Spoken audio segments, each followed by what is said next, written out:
La réunion des martyrs au ciel. La voiture de David était maintenant arrivée et il y avait avec lui plusieurs nouveaux venus. Ceux-ci avaient été sur terre, des saints à part entière. Ils étaient en train de glorifier Dieu dans des acclamations de louanges.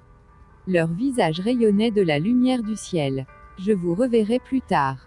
Allez où vous voulez. Je dois emmener ces chers frères en amont du fleuve, du côté de la porte de Manassé, où ils passeront un peu de temps parmi les arbres que vous pouvez voir, là-bas, dans le lointain. Au moment où le véhicule démarra, les cordes de la harpe de David vibraient aux accents du psaume 24, que tous se mirent à chanter. Ma mère me dit alors, il y a là-bas 4 personnes qui arrivent et que je voudrais te présenter. Ce sont de très belles âmes, les plus joyeuses qu'il m'ait été donné de rencontrer depuis longtemps. Je les ai souvent rencontrées dans la ville et je les connais bien. Alors que ces esprits s'approchaient, je demandai à maman qui ils étaient. Des martyrs, répondit-elle. On les a brûlés au bûcher à cause de leur témoignage pour notre Seigneur. Comme j'aimerais les rencontrer. Moi aussi, dit Marie. Ils étaient maintenant tout près de nous. Un merveilleux halo de gloire les entourait. Bonjour, dit maman. Tout le monde en effet dit « bonjour » dans le ciel, même longtemps après être entré dans le paradis ou longtemps après avoir franchi les portes de la ville. C'est toujours comme si la matinée venait juste de commencer. On se sent tellement bien, tellement heureux, et le cœur si lumineux. Ils lui rendirent son bonjour avec un gracieux mouvement de la tête et ils lui serrèrent la main. Nous leur fûmes présentés et une conversation très vivante s'ensuivit. Ce fut vraiment un entretien joyeux. Leur rire était saint et céleste, et leurs expressions de joie remplissaient mon âme de bonheur et de louange de Dieu. Ma mère vient juste de me dire que vous êtes de ceux qui ont souffert le martyre pour l'amour de Jésus. C'est vrai, dit l'un d'eux. Nous gardons, comme si c'était hier, le souvenir de ces jours d'affreuses persécutions. Mais plusieurs centaines d'années se sont écoulées depuis, et nous sommes ici largement récompensés pour cela. On avait essayé de nous forcer à renier notre foi. Mais non, ce n'était pas possible. Les paroles de notre Seigneur étaient trop près de nos cœurs. Il avait dit « Ne craignez pas ceux qui tuent le corps et qui ne peuvent pas tuer l'âme.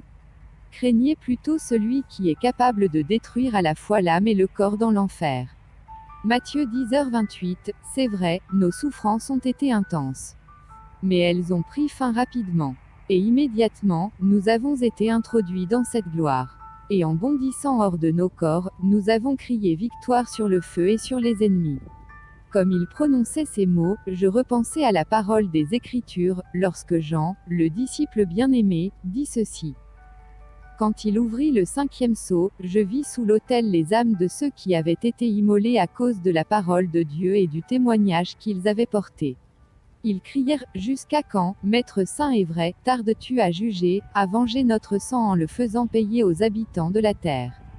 Une robe blanche fut donnée à chacun d'eux, et il leur fut dit de se tenir en repos quelque temps encore, jusqu'à ce que soient au complet leurs compagnons d'esclavage et leurs frères qui allaient être tués comme eux. Apocalypse 6/9-11, oui, c'est bien cela. Dirent-ils ensemble, et notre repos aura été des plus doux, au milieu de ces berceaux de verdure du paradis, et parmi les gloires de la vie éternelle. C'est ici, dit l'un d'eux, comme sur la terre, lorsque de vieux soldats qui ont fait une guerre se retrouvent, ils ont ensemble de bonnes parties de rigolade et ils évoquent aussi les souvenirs de leurs affreux combats. Nous étions en chemin pour une grande réunion qui concerne ceux ayant été martyrs et qui ont professé notre Seigneur pendant les sombres périodes de persécution que la terre a connues. Dans peu de temps, vous allez voir beaucoup de voitures emmenant des milliers d'entre eux à ce que nous appelons notre excursion sur les collines. Ça nous ferait plaisir que vous veniez avec nous. Marie eut la réplique rapide, oui, oui. Allons-y. Nous nous joignîmes à eux sans plus tarder, et nous marchâmes jusqu'à la station toute proche. En attendant un véhicule, je dis à ma mère et à Marie. Vraiment je suis très content d'aller à cette rencontre. J'ai tellement entendu parler des jours terribles de la persécution, et de ces milliers de chrétiens qui ont été tués par le feu et par l'épée. À Rome, la persécution de Néron a été une époque effroyable, tant il a fait brûler de chrétiens. Il enduisait de poids leurs corps dévêtus et il les transformait en torches pour la nuit. Le cri de leur agonie était la musique de ces courses de chars. C'était terrible, dit maman, mais maintenant, ils sont tous ici. Et la gloire de Dieu est sur eux. Nous allons sans aucun doute rencontrer bientôt un grand nombre d'entre eux. Regardez, s'écria Marie, vous voyez les voitures qui arrivent. Ah oui, là-bas, très loin, dis-je, mais leur route passe-t-elle par cette station? Je pense que oui, dit l'un des saints. Disant cela, il agita sa cape flottante. Un conducteur le vit et fit un virage dans notre direction. Comme il se rapprochait, je remarquai qu'il y avait plusieurs voitures attachées, un peu comme les trains sur Terre. Je ne connaissais pas encore le mode de propulsion des véhicules célestes, mais c'était quelque chose ressemblant à des courants électriques terrestres, qui faisaient se mouvoir puissamment les merveilleux rapides du ciel. Mais je te reparlerai de cela plus tard, si tu le veux. Ce convoi céleste ralentit en s'approchant de nous, puis nous montâmes à bord. Nous fûmes accueillis par plusieurs centaines des plus joyeuses personnes que j'ai pu rencontrer au ciel. Nous repartîmes à une vitesse prodigieuse, en direction des parcs de récréation et des régions montagneuses du paradis. Nous ralentîmes enfin au milieu d'une foule immense, qui s'était rassemblée de toutes les sections de la ville, et qui composait ceux qui avaient été décapités et martyrisés pour l'amour de Christ. Un grand nombre d'entre eux avaient souffert la prison, avec des interrogatoires et des supplices, des tourments et des tortures que personne n'a jamais relatées. D'autres avaient été déchiquetés par les bêtes sauvages, dans des arènes, pour le divertissement des méchants. Nous vîmes un grand nombre de ceux auxquels il est fait allusion dans le Saint Livre qui repose maintenant sur ta table.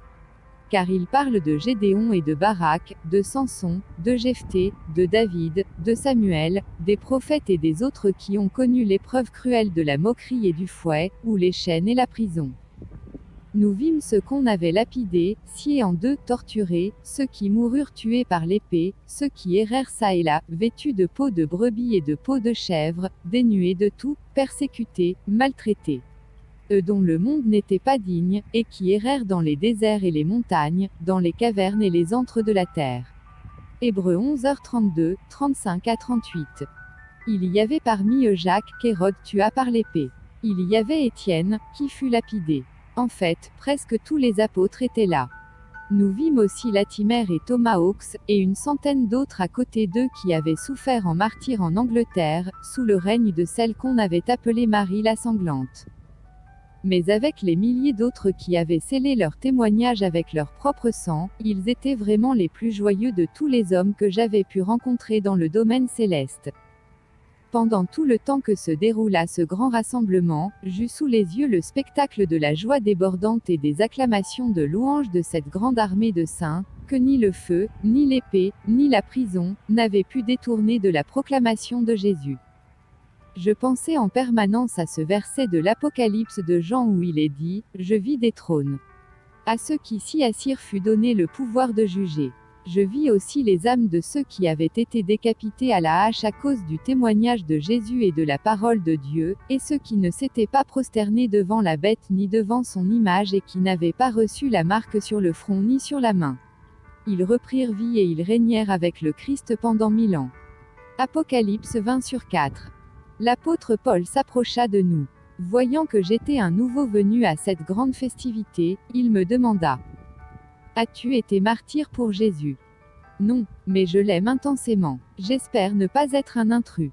Oh, non, reprit-il. Tu es tout à fait le bienvenu parmi nous. Je fus alors enhardi pour lui demander une explication quant à ce verset que je viens de citer. Mais certainement, dit-il, cette foule immense, qui a souffert pour Christ sur la terre, régnera également avec lui sur la terre. Nous sommes bientôt à l'aube du millénium. Et pendant 1000 ans, ceux-ci seront grandement honorés au sein de la multitude céleste, quand le Seigneur retournera sur terre avec tous ses saints. Ils régneront avec lui. C'est un honneur qui appartient à tous les martyrs. Car ceux qui souffrent avec lui, régneront avec lui. Quand la grande assemblée eut terminé sa session de travail, car au ciel on s'occupe de beaucoup d'activités, et en comparaison, les affaires terrestres sont un peu des jeux d'enfants, alors vint ensuite le service de louange. L'enthousiasme et l'activité spirituelle étaient tels, qu'ils feraient rougir de honte la plupart des cultes de l'Église terrestre. Les harpes et les autres instruments célestes à cordes, dans les mains de ces choristes entraînés, faisaient tout simplement vibrer les voûtes et les dômes du ciel. Les âmes qui avaient connu l'épreuve et la souffrance, telles celles qui composaient cette immense assemblée, produisaient les plus douces et les plus belles mélodies qui soient. Je fus vraiment complètement déconcerté et ahuri en considérant le développement et les capacités de l'âme humaine dans le ciel. Il y eut ensuite un pique-nique céleste. Il y avait tant de joie et de satisfaction, tant de démonstrations de louange et de victoire, que rien sur la terre ne pouvait être comparé à cela. Des fruits de toutes sortes, avec les épices et les mets du monde éternel, étaient préparés pour le repas. C'étaient les anges qui s'affairaient à ce service. Ce fut difficile pour moi de réaliser toute la multitude de bonnes choses qui avaient été préparées pour ces saints. Il y en avait une telle abondance. Après que tous eurent mangé, ils commencèrent par milliers, à aller se promener à travers les vallées et les collines, et parmi les montagnes du paradis. Partout, dans les lieux environnants, abondaient des gorges immenses avec des cataractes prodigieuses, ainsi que des paysages de toute beauté, avec partout des endroits de repos et de récréation. Des parterres de fleurs constamment épanouies, des bosquets d'arbres et des tapis herbeux, avec leurs variétés infinies, apportaient leur intarissable récompense à ceux qui, dans ce paradis béni, se reposaient avec une satisfaction éternelle de leurs œuvres terrestres.